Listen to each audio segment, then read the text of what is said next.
The World According to Humphrey, Chapter 7. On Friday afternoon, Seya's father, Mr. Naziri, picked us up after school. He had a friendly smile and gentle eyes, but he was as quiet as his daughter. Seya lived in a tall building, so Mr. Naziri carried my cage up 1, 2, 3 flights of stairs to their clean and quiet apartment. Miss Naziri opened the door for us. She spoke to her husband and daughter, but I couldn't exactly understand what they were saying. "Hummy! Hummy!" a little voice called out. Seya's little brother, Derek, toddled toward the door to greet me. "Say Humphrey," Seya gently corrected him. "Hummy," he said. The Naziris put my cage in the living room, right in the middle of a big table. Then they pulled up chairs so they could all sit and stare into my cage. It seemed as if they were waiting for something to happen, so I decided to give them a show. First, I spun on my wheel for a while. Then I climbed up the side of the cage and dived down into a pile of soft paper. They were obviously impressed with my performance, as they talked quietly. The funny thing is, I couldn't understand a word they were saying. No wonder Seya got 100% on all of her vocabulary tests. She and her family knew a lot more words than I did. They finally went to the kitchen to eat dinner. Later, while the rest of the family watched television, Seya's mother quietly sat by my cage, watching me. She seemed nice. Eventually, it was bedtime for the Naziris. But after the lights were out, Seya slipped out of her room and came back to my cage and whispered to me. I could understand her again. "Now you know my secret, Humphrey," she whispered. "My family doesn't speak English. Well, my dad does a little, but he's shy about it. Mom hasn't learned any English at all, and Derek's too little." "I understand," I squeaked. "That's why I don't like to talk in class," she explained. I don't talk like the other kids. I'm afraid they'll laugh at my accent. That happened to me when I was little." "But you don't sound different," I frantically squeaked. "I understand you just fine." Unfortunately, she didn't understand me. All she heard was squeak, squeak, squeak. I guess maybe I have an accent too. "But I have an idea that maybe you could help me teach my mom English," Seya continued. "Glad to help out if I can," I squeaked to her. "You're a real friend," Seya replied. See, she understood me after all.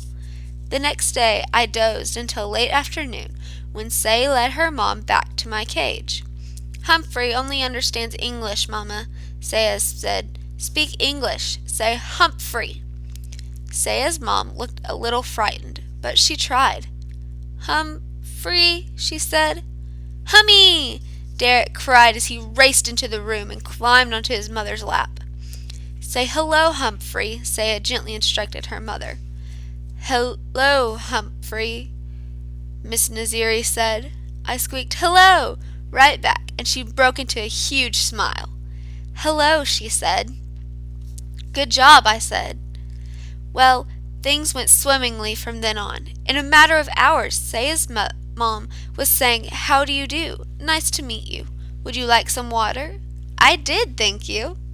Even when Seya and Derek left to go to the store with their father, Miss Naziri kept on talking.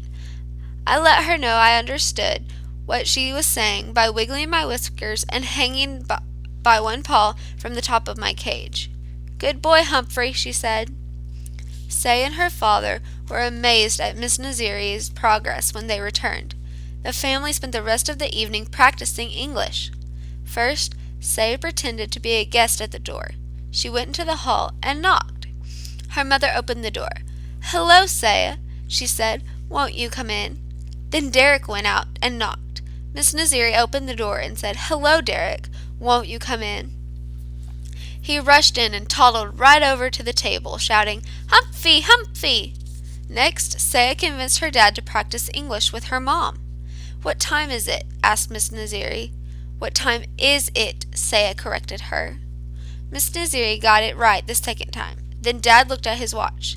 7:15, he answered. "Would you like some tea?" Miss Naziri asked. "Yes, please. I would like some tea," Mr. Naziri answered. Guess what? They had a tea party right on my table. As a reward for all their hard work, I spun my wheel as fast as my legs would go, and they all cheered.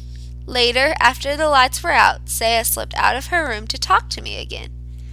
"Thank you, Humphrey," she whispered. "My mom says she's ready to go to English class now, but I wish you were the teacher." "So do I squeaked, and I meant it." There were more English lessons on Sunday, and Seya showed Derek how to clean out my cage. Suddenly, the boy began to giggle. "Humphrey poop," he yelled.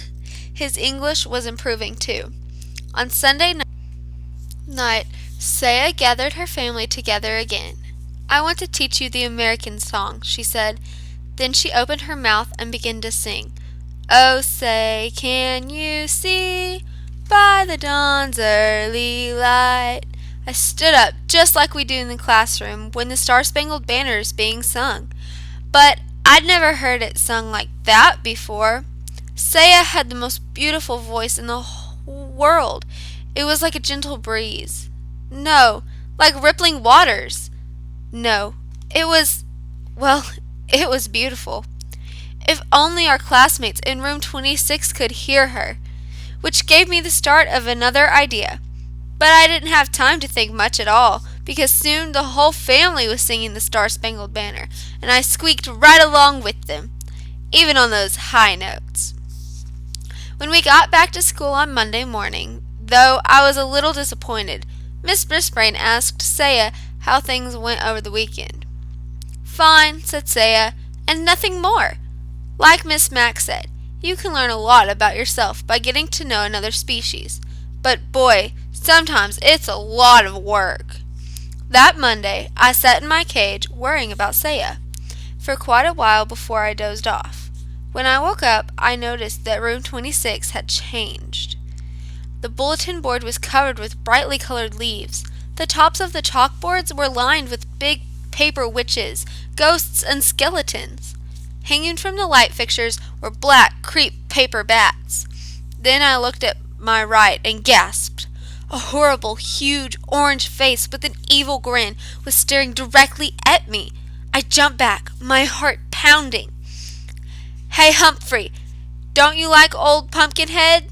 AJ whispered to me from his seat nearby. "Look, Humphrey's scared of a little old jack-o'-lantern," Garth said. "Scaredy cat, scaredy hamster." I stood up straight and looked as unscared as I possibly could. "Quiet, Garth and AJ," said Miss Brisbane. Then she quickly returned to a math problem she was writing on the board. Suddenly, I noticed a little movement in the center of the room, a murmur, a change. I looked over, and yes! Seya had her hand up. Everyone noticed it, except Miss Brisbane, who had her back to the rest of us. "Miss Brisbane," Heidi called out. Without turning, the teacher said, "Raise your hand, Heidi." Now Heidi had her hand raised as well as Seya. "Well, what is it?" Miss Brisbane turned to face the class, and was obviously surprised at what she saw. "Yes, Seya," she said. In a loud, clear voice, Seya said, "May I move the pumpkin away from Humphrey's cage?" Miss Brisbane looked from Sarah to the cage and back. "Yes, I guess it is a little close. Thank you, Seya." Seya rose and hurried to my table to push the ugly old jack-o'-lantern away. She didn't say a word, but she winked at me, and I knew what she meant. "Heidi, do you want to say something?" Miss Brisbane asked. "Not anymore," she said. Everything went back to normal until the bell rang for recess. As my classmates all scattered and ran toward the door, Garth paused by my cage. "Scaredy cat," he muttered. Then he moved the pumpkin right up against my cage again. I puffed up my cheeks as big as I could get them. It was going to be a very long day.